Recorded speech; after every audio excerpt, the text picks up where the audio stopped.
Hello बच्चों, क्या हाल चाल, कैसे हैं आप लोग? अच्छे हैं तो अच्छे रहिए, स्वस्थ रहिए, पढ़ते रहिए। आइए स्टार्ट करते हैं। हमारा बिजनेस फाइनेंस का आज सेकंड पेपर है।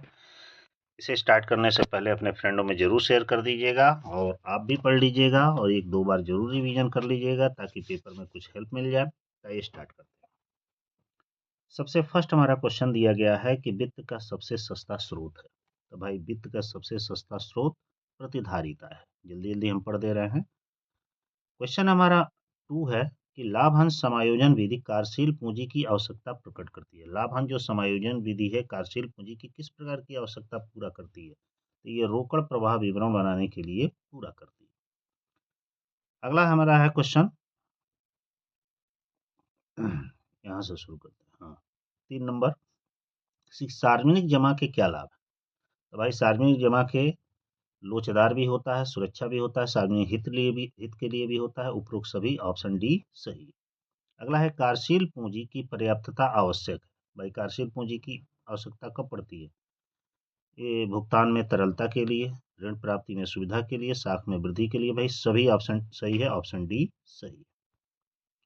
अगला है 5 नंबर, हमारा क्वेश्चन कह रहा है कि व्यावसायिक वित्त के आंतरिक स्रोतों में शामिल है। व्यावसायिक वित्त के आंतरिक स्रोतों में क्या शामिल है? धारिता। अगला क्वेश्चन है कि ऐसे कौन से ऋण पत्र है जिनके पास कंपनी की कोई संपत्ति जमानत के रूप में रखी होती है? कोई संपत्ति जमानत के रूप में रखी होती है, वो हमारे बंधक ऋण पत्र होते हैं। मैंने जमानत के तौर पर रखने के बाद बंधक ऋण पत्र ही ले सकते हैं। अगला हमारा क्वेश्चन है कि समता अंशधारी कंपनी के होते हैं। समता अंशधारी कंपनी के क्या होते हैं? देखते हैं क्या ऑप्शन में दिया है। तो भाई आपसे बता दें कि जो समता अंशधारी होते हैं वो कंपनी के वास्तविक स्वामी होते हैं। अगला दिया है हमारा क्वेश्चन 8 नंबर, थोड़ा सा और इसको जूम कर दें, थोड़ा 2 क्वेश्चन आ जाए। हाँ, सार्वजनिक जमा वे जमा है जिनको सीधे प्राप्त किया जा सकता है। सार्वजनिक जमा वे जमा है जिनको सीधे प्राप्त किया जा सकता है। किससे? जनता से। इनमें से कौन सा वित्तीयन का दीर्घकालीन स्रोत नहीं है? वित्त का मैंने पूछ रहा है दीर्घकालीन स्रोत कौन सा नहीं है? तो बैंक जो साख होता है वो दीर्घकालीन स्रोत नहीं। ठीक है, आगे बढ़ते हैं। 10 नंबर क्वेश्चन कह रहा है कि अल्पकालीन वित्त की अवधि होती है। अल्पकालीन वित्त की अवधि कितनी होती है? 1 वर्ष से कम होती है, मतलब मैक्सिमम 1 वर्ष होती है। मध्यकालीन वित्त माना जाता है, माने मध्यकालीन वित्त की अवधि लगभग कितनी होती है? तो ये लगभग 1 से 5 वर्ष तक होती है। 12 नंबर क्वेश्चन में कह रहा है कि कार्यशील पूंजी का अनुमान लगाने की शुद्ध चालू संपत्ति विधि आधारित है। माने वर्किंग कैपिटल का अनुमान लगाने के लिए शुद्ध चालू संपत्ति विधि किस पर आधारित होता है? तो ये रोकड़ लागत पर आधारित होता है। अगला है वित्त का आंतरिक स्रोत है। इसमें से वित्त का आंतरिक कौन सा स्रोत है? लाभों का पुनर्विनियोजन। ठीक है, अगला हमारा क्वेश्चन है 14 नंबर कि कि ऋण पत्रधारी को कंपनी को ऋण के बदले क्या प्रतिफल मिलता है? एक ऋण पत्रधारी को डिवेंचर खरीदता है तो उसके बदले में क्या मिलता है? भाई ब्याज मिलता है। जीडीआर से क्या तात्पर्य है? ध्यान दीजिएगा, जीडीआर को ग्लोबल डिपॉजिटरी रिसिप्ट कहा जाता है, माने वैश्विक डिपॉजिटरी रिसिप्ट रसीद। ऑप्शन बी सही। अगला हमारा क्वेश्चन है, ध्यान दीजिए, कि व्यवसाय की अस्थायी परिसंपत्तियों के क्रय पर निवेशित पूंजी। व्यवसाय की स्थापित परिसंपत्तियों के क्रय पर निवेशित पूंजी है। अस्थायी संपत्ति पर जो इन्वेस्ट किया गया रहता है वो कौन सा कैपिटल कहलाता है? तो वो अस्थायी पूंजी होती है। किसी व्यवसाय की नेट कार्यशील पूंजी को निम्न अनुसार निरूपित किया जा सकता है। मतलब वर्किंग कैपिटल पूछ रहा है कि कैसे ज्ञात किया जाता है? तो कार्यशील पूंजी का तो यही सूत्र होता है, current assets minus current liabilities. ठीक ना, तो ऑप्शन बी सही। 18 नंबर क्वेश्चन में कह रहा है कि व्यवसायिक वित्त के निम्नलिखित स्रोतों को व्यवसाय का स्वामी माना जाता है। पूछ रहा है कि किस प्रकार के व्यवसायिक वित्त के स्रोत को व्यवसाय का स्वामी माना जाता है? तो ये तो सभी लोग जानते हैं, सिंपल क्वेश्चन है। इक्विटी शेयर धारक को, वे शेयर धारक जो कंपनी में मताधिकार नहीं रखते तथा सामान्यतः एक निश्चित दर से लाभांश पाते हैं, ऐसे शेयर होल्डर को हम क्या कहते हैं? ऐसे शेयर होल्डर को हम कहते हैं, क्या कहते हैं ऐसे शेयर होल्डर को? वे शेयर धारक जो कंपनी में मताधिकार मतलब वोट नहीं रखते हैं और एक निश्चित दर से लाभांश प्राप्त करते हैं, तो ये इसे कहते हैं पूर्वाधिकार शेयर धारक। ठीक है, ये ऑप्शन नीचे ऊपर हो गया है, ध्यान दीजिएगा, टाइपिंग मिस्टेक हुई है। आगे बढ़ते हैं। परिवर्तनीय ऋण पत्र धारकों के पास एक निश्चित समय उपरांत अपने ऋण पत्रों को परिवर्तित कराने का विकल्प होता है। मतलब कुछ ऋण पत्र ऐसे होते हैं जिसको यह जिन ऋण पत्रधारियों को ये विकल्प होता है कि वो चाहे तो किसी और में कन्वर्ट कर सकते हैं। किस में कन्वर्ट कर सकते हैं? तो भाई इक्विटी शेयर में बदल सकते हैं। ऑप्शन सी सही। अगला है 21 नंबर क्वेश्चन। उधार में कच्चे माल या वस्तु या सेवा का क्रय भी वित्तीयन का एक प्रकार है, इसे कहा जाता है।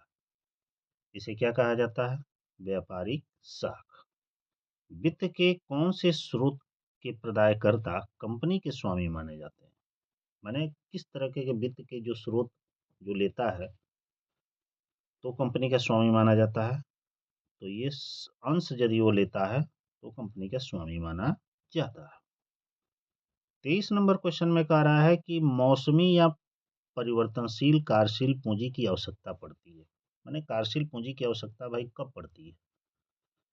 तो ये आपको बता दें कि जो कार्यशील पूंजी की आवश्यकता होती है ये मौसम विशेष में पड़ती है। मतलब कभी भी पड़ सकती है और नहीं भी पड़ सकती है, लेकिन मैक्सिमम पड़ती है। 24 नंबर है कि भारत में वाणिज्यिक पत्र माने सीपी कॉमर्शियल पेपर की परिपक्वता अवधि हो सकती है। परिपक्वता अवधि कब हो सकती है भाई? 15 से 365 दिनों के अंदर। ऑप्शन बी सही। 25 नंबर क्वेश्चन में पूछ रहा है कि वाणिज्यिक पत्र माने कॉमर्शियल पेपर के बारे में सत्य है। कॉमर्शियल पेपर के बारे में क्या सत्य है? पहला ही सही दिया गया है। ये अंकित मूल्य से छूट पर जारी किए जाते हैं एवं परिपक्वता पर अंकित मूल्य के समान राशि भुगतान की जाती है। 2 बार भुगतान लिख दिया गया है। ऑप्शन ए सही। अगला है अस्थायी संपत्तियों के क्रय हेतु वित्त की व्यवस्था होनी चाहिए। अस्थायी संपत्तियों को क्रय करने के लिए किस प्रकार की वित्त की व्यवस्था होनी चाहिए? तो सही ऑप्शन है बी, दीर्घकालीन वित्त की व्यवस्था होनी चाहिए। 27 नंबर क्वेश्चन में कह रहा है कि एक व्यवसाय की चालू संपत्तियों हेतु वित्त की व्यवस्था किन स्रोतों से होनी चाहिए? मतलब व्यवसाय की चालू संपत्ति खरीदने के लिए या उसकी व्यवस्था करने के लिए किस प्रकार की वित्त की व्यवस्था होनी चाहिए? अल्पकालीन दायित्व, केवल दीर्घकालीन दायित्व, ये दोनों नहीं है। नीचे देखते हैं। ये अल्पकालीन और दीर्घकालीन दोनों स्रोतों से हो सकता है, तो ऑप्शन डी सही। 28 नंबर क्वेश्चन में कह रहा है वित्त का सबसे सस्ता स्रोत। वित्त का सबसे सस्ता स्रोत कौन है? प्रतिधारित अर्जन। ये शायद क्वेश्चन पहले था। अगला है फैक्टरिंग का प्रकार है। फैक्टरिंग फैक्टरिंग का प्रकार ये बीजक डिस्काउंटिंग फैक्टरिंग का प्रकार होता है। दीर्घकालीन वित्त की अवधि सामान्यता होती है, जो लॉन्ग टर्म हम फाइनेंस करते हैं उसकी टाइम लगभग कितने समय तक के लिए होती है भाई? 5 वर्ष से जितना भी अधिक हो सकता है वो दीर्घकालीन वित्त या दीर्घकालीन ऋण की सुविधा होती है। 31 नंबर क्वेश्चन में है कि मौसमी कार्यशील पूंजी की प्रकृति है। मौसमी कार्यशील पूंजी किसको कहा जाता है? भाई अल्पकालीन को कहा जाता है। दीर्घकालीन वित्त का स्रोत कौन सा नहीं है? अर्जित आय का पुनर्विनियोजन दीर्घकालीन वित्त का स्रोत नहीं है। लेकिन एक तरह से देखा जाए 32 नंबर क्वेश्चन में सबसे सटीक आंसर हरास जो कोष है ये दीर्घकालीन वित्त का स्रोत नहीं है। ये भी है, लेकिन चारों की तुलना में ध्यान से देखिएगा इस क्वेश्चन पे, ये हमारा लॉन्ग टर्म है, ये भी हमारा लॉन्ग टर्म है। सही में देखा जाए तो ये दोनों शॉर्ट टर्म है, लेकिन इन दोनों में यदि शॉर्ट देखा जाएगा तो सबसे माने अल्पकालीन ये है। तो इसके मतलब ये तीनों कौन सा फर्स्ट ये तीनों दीर्घकालीन। आगे बढ़ते हैं। अल्पकालीन वित्त का स्रोत है, बताइए अल्पकालीन वित्त के कौन से स्रोत हैं? बैंकों से ऋण व अधिविकर्ष अल्पकालीन वित्त के सबसे अच्छे स्रोत हैं। अगला है कार्यशील पूंजी होती है। भाई कार्यशील पूंजी क्या होती है? संगठन का भवन बनाने के लिए बिल्कुल गलत, मशीन खरीदने के लिए बिल्कुल गलत। फिर आगे देखते हैं। अगला है दिन प्रतिदिन के व्ययों का भुगतान करने के लिए, सही ऑप्शन है सी, इसी के लिए कार्यशील पूंजी होती है। ग्राहकों से अग्रिम प्राप्त किस श्रेणी का वित्त स्रोत है? माने जब ग्राहक से हम एडवांस में पैसा पाते हैं तो किस तरह का वित्त का स्रोत है? तो ये अल्पकालीन वित्त का स्रोत है, ऑप्शन ए सही है। 36 नंबर क्वेश्चन में कह रहा है कि व्यवसायिक साख है। व्यवसायिक साख कौन सी साख होती है? माल क्रय पर मिलने वाली भुगतान की अवधि वाली जो छूट होती है, ये व्यवसायिक साख। अगला है समता अंशधारियों को किन अंशधारियों के पश्चात लाभांश मिलता है? जो इक्विटी शेयर होल्डर होता है, किन शेयर होल्डर के पास उसे के बाद उसके डिविडेंड दिया जाता है? तो पूर्वाधिकार अंशधारियों को पहले दिया जाता है, फिर समता अंशधारियों को। अगला है 38 नंबर क्वेश्चन की फैक्टरिंग व्यवस्था के तहत फैक्टर क्या करता है? फैक्टरिंग व्यवस्था के अंतर्गत जो फैक्टर होता है वो क्लाइंट के ऋणों या प्राप्य खातों का संग्रह करता है। अगला है 39 नंबर क्वेश्चन की वित्तीय संस्था द्वारा ऋण कोष का उपयोग एक स्थिर लागत पर कहलाता है। वित्तीय संस्था द्वारा ऋण कोष, ठीक ना, का उपयोग, ध्यान दीजिएगा, एक स्थिर लागत कहलाता है। क्या कहलाता है बताइए? तो इसका सही आपका आंसर होगा क्लाइंट के ऋण या प्राप्य खातों का संग्रह करता है। ये तो हो गया। अगला है 39 नंबर क्वेश्चन कि वित्त संस्था द्वारा ऋण कोषों का उपयोग एक स्थिर लागत पर कहलाता है। स्थिर लागत पर क्या कहलाता है भाई? समता पर व्यापार, ऑप्शन ए सही। 40 नंबर क्वेश्चन कह रहा है ऐसे कौन से पूर्वाधिकार अंशधारी होते हैं जिनका किसी वर्ष उपक्रम में लाभ न होने पर भी उनका लाभ संचित हो जाता है? ऐसे अंशधारी को क्या कहा जाता है? तो उन्हें संचयी पूर्वाधिकार अंशधारी कहा जाता है। अगला है विमोचनशील पूर्वाधिकार अंशों को और किस नाम से जाना जाता है? विमोचनशील पूर्वाधिकार अंशों को किस नाम से जाना जाता है? शुद्ध पूर्वाधिकार अंश। विमोचनशील मतलब रिडीमेबल प्रेफरेंस शेयर्स। अगला है 42 नंबर क्वेश्चन कि ऋण पत्र किसके दस्तावेज होते हैं? जो ऋण पत्र होते हैं वो किसके दस्तावेज होते हैं? एक ऋण के दस्तावेज होते हैं। एक कंपनी द्वारा दायित्वों के एक कंपनी द्वारा दायित्वों के, देखिए ये गलत मिसप्रिंट हुई है, लाभ के वितरण के लिए प्राथमिकता का एक सही क्रम। कंपनी द्वारा दायित्वों का भुगतान या लाभ के वितरण की प्राथमिकता का सही क्रम है। कहने का मतलब है कि एक कंपनी को जो भी फायदा होता है तो वह अपना भुगतान कैसे करती है? सबसे पहले किसको करती है, फिर उसके बाद किसको, फिर उसके बाद किसको? तो इसका सही क्रम है सबसे पहले वो ऋण पत्र धारक को करती है, फिर प्रेफरेंस शेयर धारक को करती है, फिर इक्विटी शेयर होल्डर को करती है। अगला है 44 नंबर क्वेश्चन कि भारत का पहला स्टॉक एक्सचेंज कहाँ स्थापित हुआ? ये तो सभी लोग जानते होंगे भाई, मुंबई में स्थापित हुआ। एक वित्तीय वर्ष में कंपनी घाटे में रही तो भी उसे निम्नलिखित का भुगतान करना होगा। मान लीजिए किसी वर्ष में कंपनी घाटे में रहती है तो किस चीज़ का भुगतान कर सकती है? तो ध्यान दीजिएगा, ऋण पत्र धारकों के ऋण पत्रों पर ब्याज तो देना ही पड़ेगा, ठीक ना। अगला है 46 नंबर क्वेश्चन, इनमें से कौन सा ऋण पत्र का प्रकार नहीं है? तो ध्यान दीजिएगा, रजिस्टर्ड ऋण पत्र होता है, बंधक ऋण पत्र होता है, नगद ऋण पत्र होता है, पूर्वाधिकार ऋण पत्र नहीं होता है। ये ऑप्शन ये डी सही है। लघु उद्योगों के लिए वित्त प्रदान करने वाली प्रमुख संस्था कौन सी है? तो लघु उद्योगों के लिए वित्त प्रदान करने वाली प्रमुख संस्था क्या है? भारतीय लघु उद्योग विकास बैंक, ठीक ना, सिडबी जिसको कहा जाता है। अगला क्वेश्चन है 48 नंबर कि रोकी गई आय का निवेश किसे कहते हैं?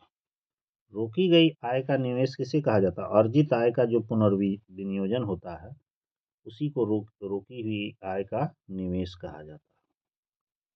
48 नंबर कह रहा है कि पूर्वाधिकार अंश के प्रकार है। पूर्वाधिकार अंश के कौन कौन से भाई प्रकार हैं?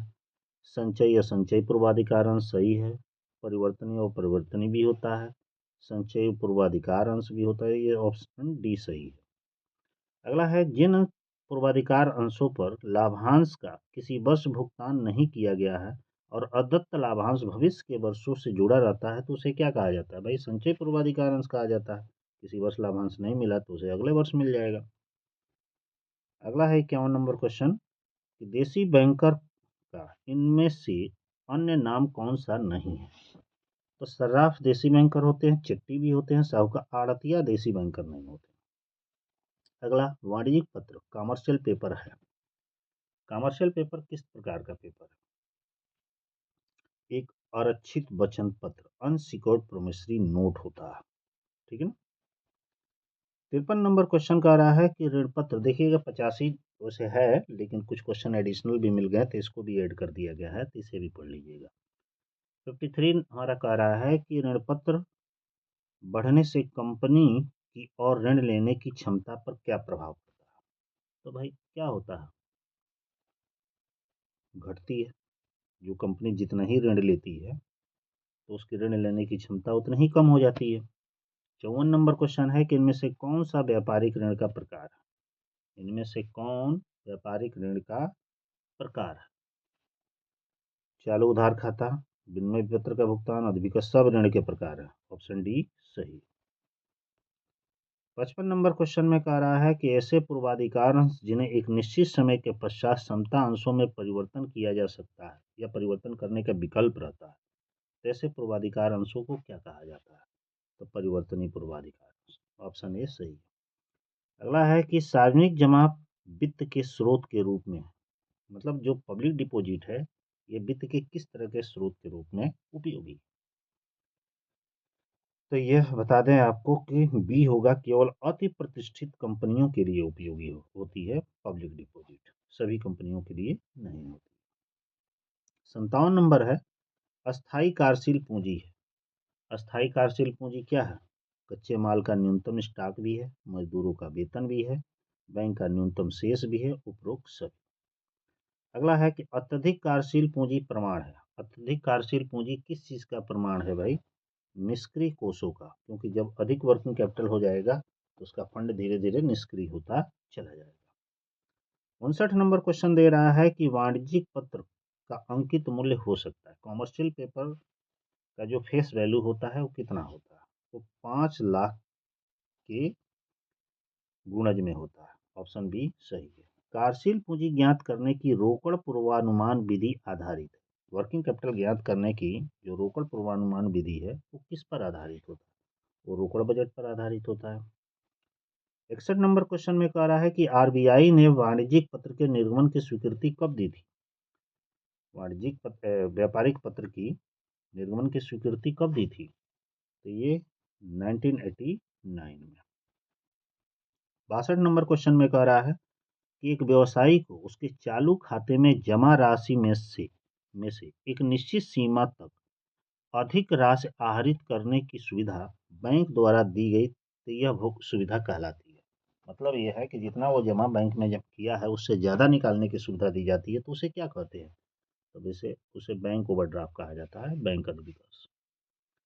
अगला है कि व्यावसायिक वित्त के प्रदाता जो सार्वजनिक जोखिम वहन करते हैं तथा साथ ही उनका लाभांश भी अनिश्चित होता है। ध्यान दीजिए, व्यावसायिक वित्त प्रदाता जो सार्वजनिक जोखिम वहन करते हैं और उनका लाभांश भी कोई फिक्स नहीं होता है, उसे हम क्या कहते हैं? इक्विटी शेयर धारक कहते हैं। अगला है 64 नंबर क्वेश्चन कि कार्यशील पूंजी ज्ञात करने की चिट्ठा विधि में बनाए जाने वाले चिट्ठे को क्या कहा जाता है? तो भाई प्रक्षेपी चिट्ठा कहा जाता है। अगला है अल्पकालीन वित्त का वह स्रोत जो कार्यशील पूंजी की आवश्यकता को कम करता है। अल्पकालीन वित्त का वह स्रोत जो कार्यशील पूंजी की आवश्यकता को कम करता है उसे क्या कहा जाता है? व्यापारिक साख। तो इस तरह आप लोग का ये 65 क्वेश्चन है इम्पोर्टेंट, इसे एक बार पढ़ लीजिएगा और अपने फ्रेंडों में भी शेयर कर दीजिएगा।